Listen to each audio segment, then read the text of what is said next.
सभी श्रोताओं का सिंहासन बत्तीसी की कहानी में हार्दिक स्वागत, अभिनंदन। पिछले वीडियोज में आपने देखा कि छठवीं पुतली तक राजा भोज अपने इस विक्रमादित्य के सिंहासन पर नहीं बैठ सके। आज सातवीं पुतली कौमुदी की कथा के बाद क्या राजा भोज दरबार में सिंहासन पर विराजमान हो सकेंगे या नहीं, आज कहानी में देखा जाएगा। बढ़ते हैं कहानी की तरफ। सातवें दिन जैसे ही राजा भोज दरबार में पहुँचे और सिंहासन की तरफ बढ़े, सातवीं पुतली कौमुदी जागृत हो गई और राजा से बोली, हे राजन, इस सिंहासन पर बैठने की जिद त्याग दो। इस सिंहासन पर वही बैठ सकता है जो राजा विक्रमादित्य की तरह गुणवान हो। अगर तुम में उनकी तरह एक भी गुण हो तो अवश्य इस सिंहासन पर बैठना। सुनो, मैं तुम्हें परम प्रतापी वीर विक्रमादित्य की कथा सुनाती हूँ। एक दिन राजा विक्रमादित्य अपने शयन कक्ष में सो रहे थे।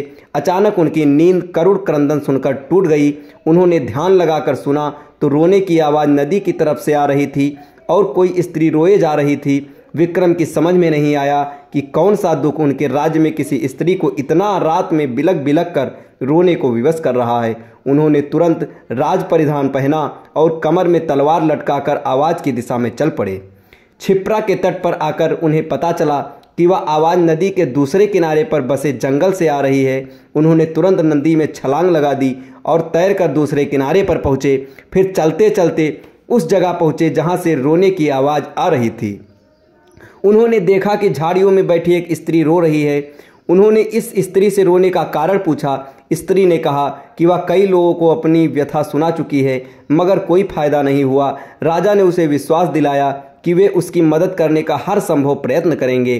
तब स्त्री ने बताया कि वह एक चोर की पत्नी है और पकड़ जाने पर नगर कोतवाल ने उसे वृक्ष पर उल्टा टंगवा दिया है। राजा ने पूछा, क्या वह इस फैसले से खुश नहीं है? इस पर औरत ने कहा कि उसे फैसले पर कोई आपत्ति नहीं है, लेकिन वह अपने पति को भूखा प्यासा लटकता नहीं देख सकती। चूँकि न्याय में इस बात की चर्चा नहीं है कि वह भूखा प्यासा रहे, इसलिए वह उसे भोजन तथा पानी देना चाहती है। विक्रम ने पूछा कि अब तक उसने ऐसा क्यों नहीं किया? इस पर औरत बोली कि उसका पति इतनी ऊंचाई पर टंगा हुआ है कि वह बगैर किसी की सहायता के उस तक नहीं पहुंच सकती और राजा के डर से कोई भी दंडित व्यक्ति की मदद करने को तैयार नहीं होता। तब विक्रम ने कहा कि वह उनके साथ चल सकती है।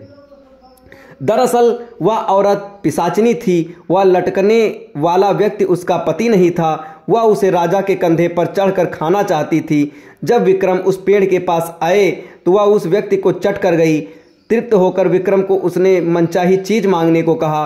विक्रम ने कहा वह अन्नपूर्णा का पात्र प्रदान करें जिससे उनकी प्रजा कभी भूखी न रहे। इस पर वह पिशाचिनी बोली कि अन्नपूर्णा पात्र देना उसके बस में नहीं, लेकिन उसकी बहन प्रदान कर सकती है। विक्रम उसके साथ चलकर नदी के किनारे आए जहां एक झोपड़ी थी। पिशाचिनी के आवाज़ देने पर उसकी बहन बाहर निकली। बहन को उसने राजा का परिचय दिया और कहा कि विक्रमादित्य अन्नपूर्णा पात्र के सच्चे अधिकारी हैं, अतः वह उन्हें अन्नपूर्णा प्रदान करें। उसकी बहन ने सहर्ष अन्नपूर्णा पात्र उन्हें दिया। अन्नपूर्णा लेकर विक्रम अपने महल की ओर रवाना हुए। तब तक भोर हो चुकी थी। रास्ते में एक ब्राह्मण मिला। उसने राजा से भिक्षा में भोजन मांगा। विक्रम ने अन्नपूर्णा पात्र से कहा कि ब्राह्मण को पेट भर भोजन कराए। सचमुच तरह तरह के व्यंजन ब्राह्मण के सामने आ गए। जब ब्राह्मण ने पेट भर खाना खा लिया तो राजा ने उसे दक्षिणा देना चाहा। ब्राह्मण अपनी आंखों से अन्नपूर्णा पात्र का चमत्कार देख चुका था, इसलिए उसने कहा, अगर आप दक्षिणा देना ही चाहते हैं तो मुझे दक्षिणा स्वरूप ये पात्र दे दें, ताकि मुझे किसी के सामने भोजन के लिए हाथ नहीं फैलाना पड़े। विक्रम ने बेहिचक उसी क्षण उस पात्र को दे दिया। ब्राह्मण राजा को आशीर्वाद देकर चला गया और वे अपने महल लौट गए। कौमुदी बोली, बताओ राजन, क्या तुम ऐसा कर पाते अगर राजा विक्रम की जगह होते? इतना कहकर कौमुदी पुनः सिंहासन में जाकर जड़वत हो गई। राजा भोज विचारों में खो गए और सिंहासन पर बैठने का अन्य उपाय खोजने लगे। अगले दिन आठवीं पुतली पुष्पवती ने रोका राजा भोज का रास्ता।